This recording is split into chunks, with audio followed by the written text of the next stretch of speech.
Good morning, everybody. Thank you for joining me here today. If you will, like, share, comment on the post, and then join me in the book of Ephesians, chapter 6, in verse 19. And we'll start as we head towards Paul's closing. He leaves them with some important words here, as he says, and beginning in verse 19, and also for me, that words may be given to me in opening my mouth boldly to proclaim the mystery of the gospel, for which I am an ambassador in chains, that if I may declare it boldly as I ought to speak. Paul asked them, in the previous verse, he had asked them to pray at all times. Before that, he has described the armor, putting on the armor of the Lord. But here he says one of the things that is important to me, as he's already stated again in the previous verse, is prayer. That pray for me continually, as he's already said in verse 18, pray at all times. Now he says here is what I would like for you to pray for. One of the things that I would like for you to consider in your prayer life: pray for me. Pray that, and also for me, and here's his desire.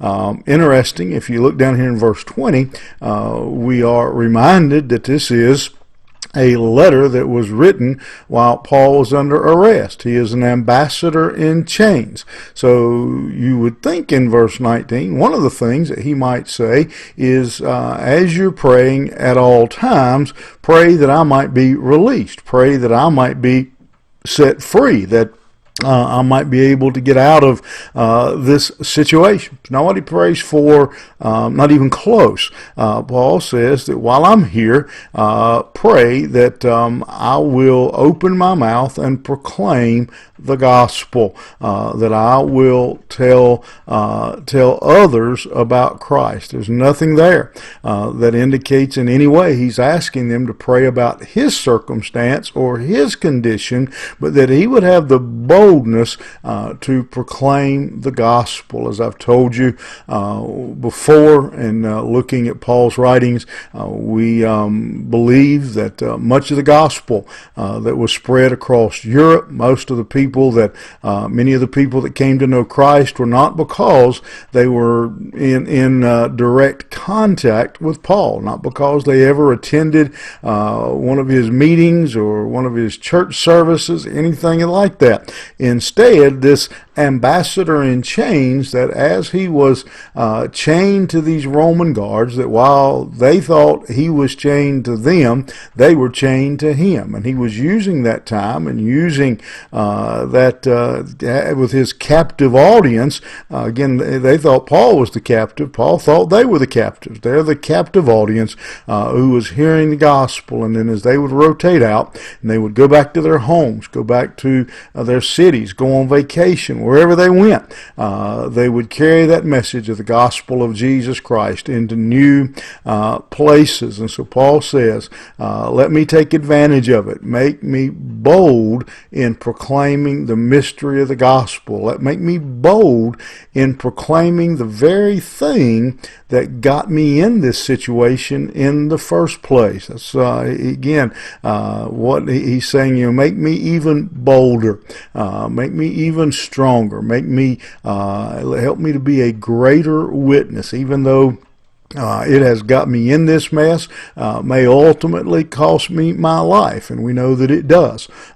He says, but let me be bold in proclaiming the gospel. I challenge each one of us, myself included, that we would begin to pray this prayer, that we would begin to pray in our churches, for each other, for ourselves, for our churches, that we would be bold in proclaiming the gospel. That we wouldn't just wait till somebody walks up and says, tell me about Jesus, because I think all of us know that that's a rare, if not non-existent situation. But make me bold in proclaiming the gospel. Wherever I go, to the server, to the cashier, to my children, to my neighbors, make me bold. Make our church bold. Churches, we get caught up a lot of times in wanting to be busy. We look at the church, we decide the health of a church based on its church calendar. Does it have these events? And we determine the health of a church by, again, its calendar, the number of events. We decide the health by the different groups that it has meeting. Does it have a children's group, a youth group, an adult group, a senior adult group? All those groups. Paul says, make me bold. God, make us bold. I wish you'd pray that prayer for me, pray it for yourself, pray it for your church, that we would be bold in proclaiming the mystery of the gospel. You have a good day, and we'll see you here tomorrow morning.